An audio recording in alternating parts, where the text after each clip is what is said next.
والصلاة والسلام على سيد الأنبياء والمرسلين فقد قال الله تبارك وتعالى في كلام المجيد والفرقان الحكيم أعوذ بالله من الشيطان الرجيم بسم الله الرحمن الرحيم يا أيها الذين آمنوا كتب عليكم الصيام كما كتب على الذين من قبلكم لعلكم تتقون أياما معدودات فمن كان منكم مريضا أو على سفر فعدة من أيام أخر وقال الله تبارك وتعالى في مقام آخر شهر رمضان الذي أنزل فيه القرآن هدى للناس وبينات من الهدى والفرقان فمن شهد منكم الشهر فليصم صدق الله مولانا العظيم وبلغنا رسوله النبي الكريم ونحن على ذلك لمن الشاهدين والشاكرين والحمد لله رب العالمين رب اشرح لي صدري ويسر لي أمري واحلل عقدة من لساني يفقهوا قولي رب زدني علما رب زدني علما رب زدني علما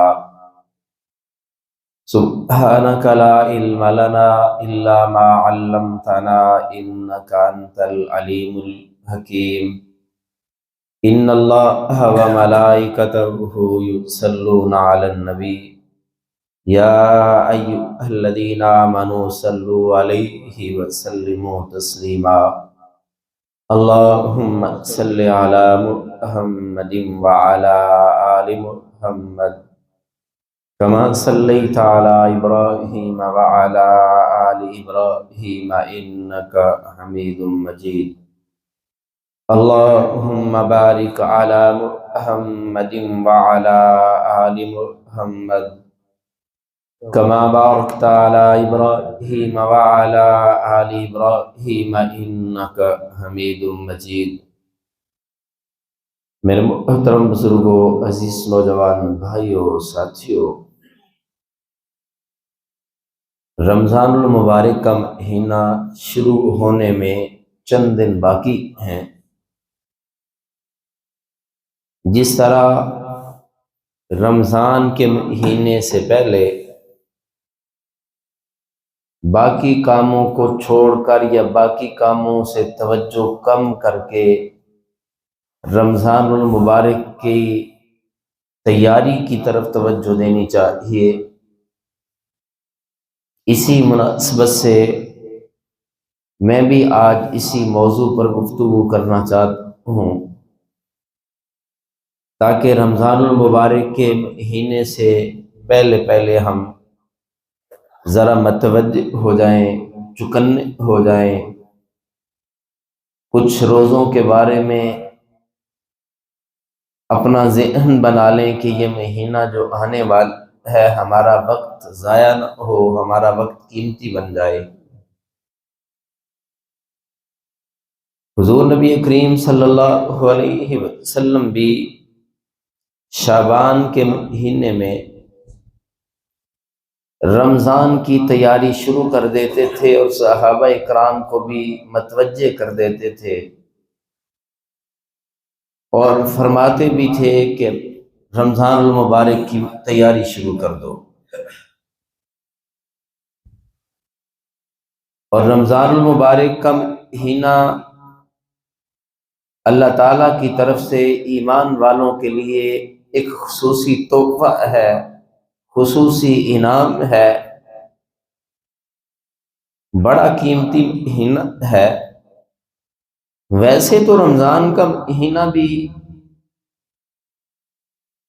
دنوں کے اعتبار سے تو عام جس طرح کے دن ہوتے ہیں اسی طرح کے دن آتے ہیں، لیکن چونکہ اس مہینے کی نسبت اونچی ہے، بلند ہے، جس کی وجہ سے یہ مہینہ خاص شان والا ہے، عظمت والا ہے، برکت والا ہے۔ اس مہینے کو دیگر مہینوں پر اللہ تعالیٰ نے عظمت کے اعتبار سے برتری اور فوقیت عطا فرما دی ہے۔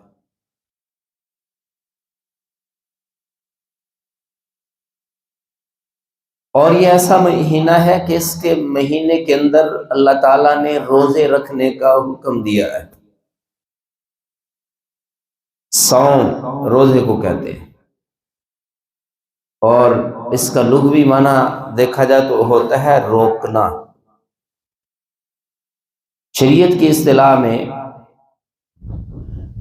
اپنے آپ کو ایک مخصوص ٹائم پر، جو ٹائم شریعت بتاتی ہے سحری سے افطاری تک، اس مخصوص ٹائم میں اپنے آپ کو کھانے پینے اور مباشرت سے، یعنی کھانے پینے اور خواہشات سے اپنے آپ کو روکنے کا نام صوم ہے، روزہ ہے۔ اور روزہ اللہ تعالیٰ نے فرمایا کہ صرف تم پر ہی فرض نہیں کیا گیا، یا ایھا الذین آمنوا، اے ایمان والو، کتب علیکم الصیام، تم پر ہم نے روزوں کو فرض کیا، کما کتب علی الذین من قبلکم، جس طرح کہ تم سے پہلے لوگوں پر بھی روزے فرض کیے گئے تھے۔ بلکہ علماء نے اس کی تفصیل میں لکھا ہے کہ پہلی امتوں پر روزے ہم سے زیادہ فرض تھے، گنتی کے اعتبار سے، مشقت کے اعتبار سے، ٹائم کے اعتبار سے ہمیں پہلوں کی نسبت سہولتیں زیادہ ملی ہیں، اور اجر اور بدلے کے اعتبار سے اللہ تعالیٰ نے ہمیں زیادہ عطا فرمایا ہے۔ فلسفہ کیا ہے؟ مقصد کیا ہے؟ اللہ تعالیٰ نے تو فرمایا ہے کما کتب علی الذین من قبلکم لعلکم تتقون، تاکہ تم تقوی اختیار کر لو، متقی بن جاؤ۔ متقی کون ہوتا ہے؟ یعنی روزہ رکھنے کا مقصد بھی کیا بتایا؟ کہ تم متقی بن جاؤ۔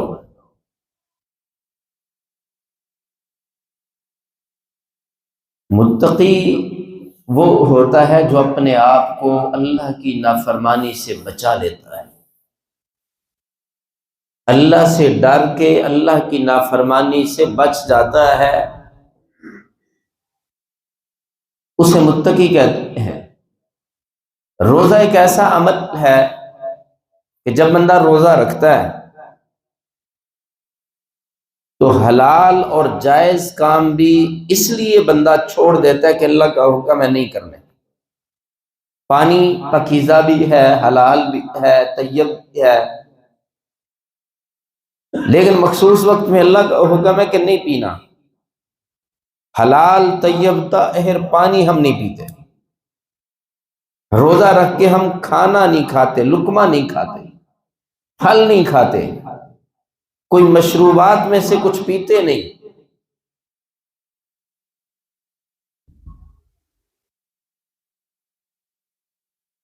تو اس روزے میں یہ بات پوشیدہ ہے کہ جس طرح ایک مخصوص وقت میں اللہ نے منع کر دیا ہے کہ تم نے کھانا نہیں، تم نہیں کھاتے، پینا نہیں پیتے، تو اس اللہ کے اس حکم کو کیوں نہیں سمجھتے کہ اگر اللہ نے کہہ دیا جھوٹ نہیں بولنا، پھر کیوں بولتے ہو؟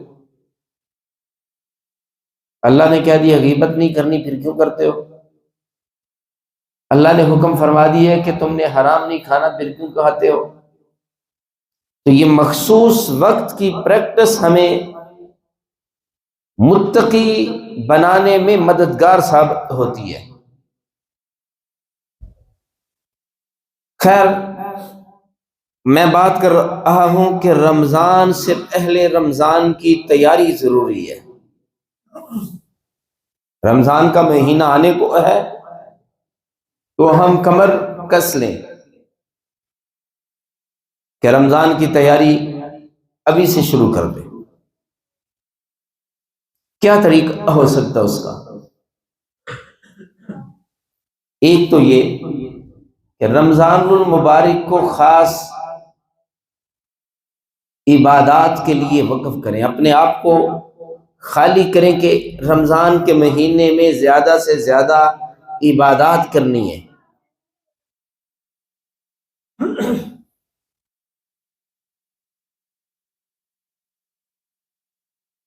مثال کے طور پر پورے سال ایک ترتیب ہے اپنے کاروبار کی، کام کی، نوکری کی، تو کوشش کریں 11 مہینے اگر پیسے زیادہ بھی کما رہے تھے تو اس مہینے کم بھی کمائے جائیں گے تو اللہ اس میں برکت ڈال دے گا،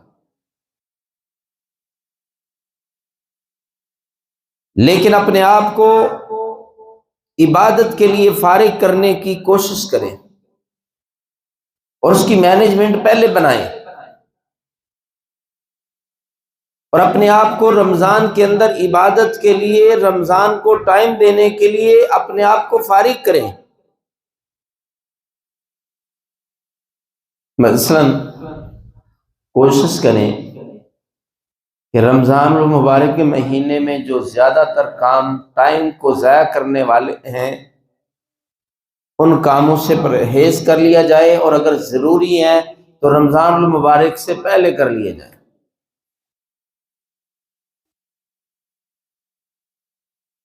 وہ سودا سلف گھر کے لیے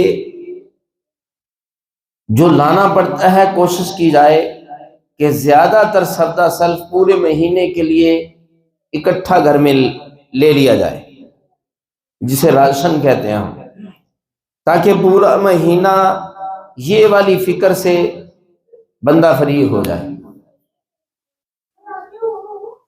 مجبوری ہے، اگر پیسے نہیں تو پھر اس کا تو حل کوئی نہیں، وہ تو اللہ تعالیٰ سے مانگنا چاہیے۔ اسی طرح رمضان المبارک میں لوگ شاپنگ کرتے ہیں، جوتے، کپڑے، یہ وہ چیزیں۔ یاد رکھیں عید پر کوئی نئے کپڑے خریدنا اور سلوانا اور پہننا فرض نہیں ہے، ضروری نہیں ہے، جوتے بھی نئے خریدنا ضروری نہیں ہے۔ ہاں گناہ بھی نہیں ہے، اچھی بات ہے، میسر ہے تو کر سکتے ہیں، لیکن اس کے لیے وقت نہ ضائع کیا جائے کہ کئی دن عورتیں بھی اور مرد بھی جا کے شاپنگ کرنے کے لیے پورا دن ضائع کر دیتے ہیں۔ ممکن ہو سکے تو رمضان المبارک سے پہلے ہی اگر سوٹ لینا ہے تو پہلے لے لیا جائے، جوتے لینی ہے پہلے لے لی جائے، اور کوئی خریداری کرنی ہے تو پہلے کر لی جائے۔ پھر عید سے پہلے ہماری رسموں میں چیزیں ہیں کہ ایک دوسرے کے گھر میں، رشتے ناتوں کے گھر میں مٹھائیاں لے کے جانا، پھینیاں لے کے جانا، یہ بھی ہماری رسمیں ہیں، ان کو کوئی ضروری نہیں بنانا چاہیے، یا اس طرح نہیں کرنا چاہیے کہ رمضان المبارک کا قیمتی وقت حرج ہو جائے۔ وقت حرج نہیں ہونا چاہیے، وقت ضائع نہیں ہونا چاہیے، اور ان رسومات کو اتنا لازم نہیں سمجھ لینا چاہیے کہ جو بیچارے غریب ہیں وہ پھنس کے رہ جائیں، جن کے پاس پیسے نہیں ہیں وہ ایک تو کہیں سے پیسوں کی فکر کریں گے، دوسرا وہ رمضان المبارک کا قیمتی وقت ضائع کریں گے۔ اس لیے ان رسومات کو کسی حد تک رکھیں۔ بڑی اچھی بات ہے اپنے رشتہ داروں کو کوئی چیز دینا، لیکن اس نیت سے دینا کہ واپسی ہمیں بھی وہ کچھ دیں گے، یہ بڑی گھٹیا حرکت ہے، کمینہ پن ہے۔ کسی بھی موقع پر کسی کو کوئی ہدیہ، تحفہ، عطیہ دینا اس نیت سے کہ بدلے میں وہ بھی ہمیں کوئی دے گا، یہ گھٹیا پن ہے۔ یا تم نے دیا اور ان کی باری آئی انہوں نے نہیں دیا، تم باتیں کر رہے ہو ہم نے تو جناب یہ دیا تھا، وہ دیا تھا، یہ لے کے گئے تھے ان کے گھر اور وہ نہیں لے کے آئے، یہ بھی گھٹیا پن ہے۔ اس کا مطلب ہے تم عدل بدل کر رہے ہو۔ یہ عدلی بدلی والے تحفے تحائف ہوتے ہی نہیں ہیں۔ یہ تو قرض ہوتا ہے پھر کہ تم نے دیا اور اگلا بھی دے آپ کو۔ اسی طرح میں شادیوں کے حوالے سے بھی کہتا ہوں، شادیوں پر جو لوگ سلامی کے نام پر جو پیسے ویسے یا چیزیں دیتے ہیں اس نیت سے کہ کل کو وہ بھی مجھے واپس دے گا، یہ ایک تو رسم ہندوؤں کی ہے اور یہ سوچ گھٹیا ہے، یہ گھٹیا سوچ ہے۔ نہ دو تم، جو غصہ کرتا ہے کر جائے، کوئی ضروری نہیں ہے کہ تم ضرور دو۔ نہ شریعت حکم ہے، نہ اخلاقی طور پہ اچھا لگتا ہے کہ آپ کو کسی نے بارات پہ بلایا ہے، ولیمے پہ بلایا اور تم ضرور ان کو کوئی پیسے ویسے دے کے آؤ۔ بھائی نہ بلائے، وہ بلانے والا بھی اگر اس نیت سے بلا رہا ہے نا کہ میں اپنی شادی پہ ولیمے پہ لوگوں کو بلاؤں گا اور لوگ سلامیاں دیں گے، میں پیسے گن کے رکھوں گا، یہ بھی بڑی گھٹیا سوچ ہے۔ ان پیسوں میں بھی برکت نہیں ہے، بڑے بے برکتیں پیسے ہیں۔ بڑے بڑے سرمایہ داروں کو روتے دیکھا ہے کہ یار لوگ تو بڑے آئے تھے، پیسے کچھ بھی نہیں ہوئے۔ وہ مردہ ضمیر لوگوں، کیا تم نے پیسوں کے لیے ولیمہ کیا؟ پیسوں کے لیے لوگوں کو اکٹھا کیا؟ دعوت دے رہے ہو کھانے کی اس لیے کہ لوگ پیسے دیں؟ تحفہ دینے میں حرج کوئی نہیں ہے، ہدیہ دینے میں حرج کوئی نہیں، اچھا عمل ہے، لیکن لینے والا بھی امید رکھے کہ مجھے ملے اور دینے والا بھی اس نیت سے دے کہ کل کو یہ مجھے واپس دے گا، یہ گھٹیا پن ہے۔ دینے والا اگر اس ارادے سے دیتا ہے کہ کوئی واپسی کی طلب نہیں کرتا اور لینے والے کو بھی کوئی سوال نہیں ہے، کوئی امید نہیں ہے، کوئی طلب نہیں ہے، لیکن کوئی لے آتا ہے وصول کر لیتا ہے، اس میں بھی کوئی حرج نہیں ہے، لیکن یوں رسمیں بنا لینا بڑا غلط ہے۔ خیر میرا موضوع کہیں دوسری طرف نہ چلا جائے، میں بات کر رہا ہوں کہ رمضان المبارک کے مہینے کو وقت کے ضیاع کے طور پر نہیں لینا، یعنی وقت ضائع نہیں کرنا رمضان کے مہینے کا۔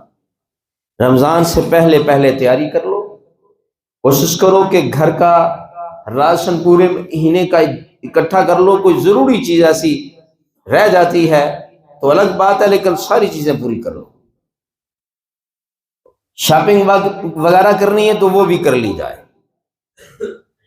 اور اس کے بعد رمضان المبارک سے پہلے رمضان کی تیاری یہ ہے کہ بندہ سوچے یار پورا سال تو گناہوں میں زندگی گزاری ہے، اللہ سے توبہ کر لی جائے۔ اپنے ذمے کوئی اگر لوگوں کے کوئی حق حقوق ہیں تو یار جا کے کسی کے ادا کر دیے جائیں، کسی سے معافی مانگ لی جائے۔ اور پھر اسی طرح ہی اگر کوئی اپنے ذمے قضا نمازیں ہیں تو کوشش کر لی جائے کہ رمضان سے پہلے ہی ان قضا نمازوں کو پڑھنا شروع کر دیا جائے، اور جو رہ جائے تو ارادہ پہلے سے کر لیا جائے کہ اس رمضان المبارک میں قضا نمازیں بھی پڑھنی ہیں۔ قرآن پاک اور رمضان المبارک کا آپس میں بڑا گہرا تعلق ہے۔ رمضان المبارک سے پہلے ہی قرآن پاک کی تلاوت کا آغاز بھی کر لیا جائے اور رمضان المبارک کے اندر قرآن پاک کی تلاوت کے مضبوط ارادے بھی کر لیے جائیں۔ یہ سخاوت کا مہینہ ہے، اگر تنگ دستی ہے تو اللہ تعالیٰ سے خوشحالی مانگی جائے، لیکن اگر کشادگی ہے اللہ تعالیٰ نے رزق میں دی ہے تو پھر رمضان المبارک سے پہلے ہی سخاوت کا آغاز کر دیا جائے۔ اگر اللہ نے پیسے ویسے دیے ہیں تو اللہ کے راستے میں خرچ کرنا شروع کر دیے جائیں، اور جس کے پاس پیسے نہیں ہیں، کم ہیں، اور قیامت کے دن وہ سخیوں میں اٹھایا جانا چاہتا ہے تو وہ پھر ذرا اپنی کچھ ضروریات کو کم کر لے۔ جوتے اگر 3000 کی لینی ہے تو 1500 والی لے کے گزارا کر کے کوشش کرے 1500 والی کسی غریب کو لے دے۔ سوٹ 3 لینے ہیں تو 3 کے بجائے 2 لے لے، 1 لے لے، مہنگے کے بجائے سستے لے لے۔ یعنی کچھ سخیوں میں اگر تنگ دست غریب آدمی بھی سخاوت کرنا چاہتا ہے، سخیوں میں اپنے آپ کو شمار کرنا چاہتا ہے، کر سکتا ہے۔ یہ بھی کام بڑا مشکل لگتا ہے تو رمضان المبارک میں رمضان سے پہلے یہ ارادہ کیا جا سکتا ہے کہ اگر مجھے موقع ملے گا تو میں روزہ داروں کو روزہ افطار کرواؤں گا۔ کہو گے جی حافظ صاحب کیسے، جو اس کے پاس پیسے نہیں وہ کیسے کروائے گا؟ بھائی سادے پانی کے ساتھ، ملفت والے پانی کے ساتھ کروانا چاہے تو کروا سکتا بندہ۔ سادہ پانی بھی اللہ کی نعمت ہے، جہاں موقع ملتا ہے سادے پانی کے ساتھ کسی کو روزہ افطار کروا دو۔ کھجور کے ایک دانے کے ساتھ روزہ افطار کروا سکتے ہو، کھجور کے آدھے حصے کے ساتھ روزہ افطار کروا سکتے ہو۔ مختلف بس اسٹینڈ، لاری اڈے اور مسافروں کی جگہوں پر لوگوں کو بیچاروں کو سادہ پانی کئی دفعہ نہیں مل رہا ہوتا، اور کئی ظالم یہ بوتلوں میں پانی بند کر کے بڑا بڑا مہنگا پانی بیچتے ہیں۔ ایسی جگہ ڈھونڈ کے وہاں پر سادہ پانی کے ساتھ کسی کو روزہ افطار کروایا جا سکتا ہے۔ تو یہ نہیں ہے کہ نیکی کمانے کے لیے جو غریب ہیں ان کے لیے رستہ کوئی نہیں، ان کے لیے بھی رستہ ہے۔ جو بندہ کسی کا روزہ افطار کروائے گا اللہ تعالیٰ اس کو بڑا اجر دیتا ہے، اس کے گناہ اللہ تعالیٰ معاف کر دیتے ہیں، اور اللہ تعالیٰ جتنا روزہ رکھنے والے کو ثواب دیتے ہیں اس کو بھی اتنی اجر دیتے ہیں۔ لیکن یہاں ہم ایک بات یہ سمجھ لیجئے کہ یہ والی باتیں، کھجور، سادے پانی، لسی کے گھونٹ، ان چیزوں سے روزہ افطار کروانے کی بات میں ان سے کر رہا ہوں جو بیچارے ذرا تنگ دست ہیں، مالدار نہیں ہیں۔ جو مالدار ہیں ان کو اپنے مال کا منہ غریبوں کے لیے کھولنا چاہیے، انہیں لوگوں کو پرتکلف افطاری کروانی چاہیے۔ اناج کا ضیاع نہیں ہونا چاہیے، مال ضائع نہیں ہونا چاہیے، لیکن جو مالدار ہیں انہیں وسعت ضربی کا مظاہرہ کرتے ہوئے لوگوں کو افطاری کروانی چاہیے۔ غریبوں کو، یتیموں کو، ضعیفوں کو، بیواؤں کو، کمزوروں کو، نمازیوں کو، صلحاء کو، قاریوں کو، علماء کو، اپنے محلے کے لوگوں کو، رشتہ داروں کو اپنے مال میں سے ان کو افطاریاں کروانی چاہیے۔ لیکن جو تنگ دست ہیں ان کے لیے ایسا نہیں ہے کہ اپنے چہرے پہ تھپڑ مار کے، کسی کا منہ ویسے لال ہے تو یہ تھپڑ مار کے لال کرنا شروع کر دیں، ان کے لیے کوئی پابندی نہیں ہے کہ ادھر سے کسی کے پیسے ادھار دینے ہیں، ادھار والا پیسے مانگ رہا ہے، ادھار جس کے دینے اس کو دے نہیں رہا، اور گھر میں جناب افطاری کا پروگرام رکھا ہوا ہے لوگوں کو دکھانے کے لیے۔ یہ والی بات بہت بری ہے۔ دین اسلام جو اصول بتاتا ہے ان اصولوں کو سمجھنا چاہیے۔ دین اسلام میں بڑے بہترین فطرتی اصول ہیں۔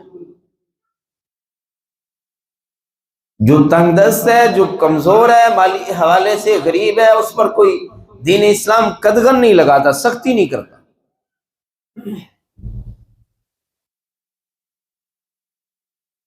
اللہ اکبر۔ تو خیر میں بات یہ کر رہا ہوں کہ رمضان المبارک کے مہینے سے پہلے پہلے یہ طے کر لیا جائے کہ رمضان المبارک کے پورے مہینے کو عبادات کے لیے وقف کرنا ہے، رمضان المبارک کے مہینے میں وقت ضائع نہیں کرنا۔ کچھ لوگوں کے کام اس طرح کے ہوتے ہیں دکانداری کے، ان کو بھی کوشش کرنی چاہیے، بس اپنے دل کو سمجھائیں، تھوڑے میں بھی اللہ تعالیٰ برکت دینے والا ہے، کہ اس کام میں اتنا نہ کھو جائیں کہ نماز سے بھی غفلت، افطاری سے بھی غفلت، سحری کا بھی کوئی حال نہیں ہے۔ اپنے آپ کو بھی سمجھاؤ، دل کو سمجھاؤ، اور رمضان سے پہلے اس کی پیش بندی کر لو۔ اور اگر ہو سکے تو رمضان المبارک کے مہینے سے پہلے پہلے ایک ٹائم ٹیبل بنا لو، ٹائم کا شیڈول بنا لو، اور اس کی پریکٹس رمضان سے پہلے شروع کر دو کہ رمضان المبارک مہینے میں اٹھنا کتنے بجے ہے، تہجد کو کتنا ٹائم دینا ہے، نماز کا یہ ٹائم ہوگا، تلاوت کا یہ ٹائم ہوگا، سونے کا یہ ٹائم، سونے سے بیدار ہونے کا یہ ٹائم، بچوں کے لیے یہ والا ٹائم ہے۔ اور اگر زیادہ اچھی بات یہ ہے کہ اپنے گھر کی فیملی کا شیڈول بھی اپنے ساتھ ایڈجسٹ کیا جائے، کہ اپنے گھر جو بچے ہیں، جو خواتین ہیں، ان کا ٹائم بنایا جائے کہ اس ٹائم سے لے کے اس ٹائم سارے مل کے تلاوت کیا کریں گے، اتنے سارے ٹائم میں کوشش کریں گے دین کی کوئی بات سیکھنے کی کوشش کریں گے، کسی اچھے معتمد عالم دین سے پوچھ کے کوئی دینی کتاب گھر میں رکھ لیں، بچوں کو پڑھانے کے لیے جس کا وہ مطالعہ کریں۔ ابھی سے اس شیڈول میں شامل کر لیا جائے کہ اتنی سخاوت کرنی ہے ہم نے، اتنے پیسے ہم نے اللہ کے راستے میں دینے۔ اپنی انفرادی عبادت کا شیڈول بھی طے کر لیا جائے، اجتماعی عبادات کے بارے میں بھی طے کر لیا جائے، پھر بڑی آسانی رہے گی۔ باقی باتیں انشاءاللہ ہوتی رہیں گی، یہی موضوع چلے گا میرا رمضان المبارک کے حوالے سے اگلے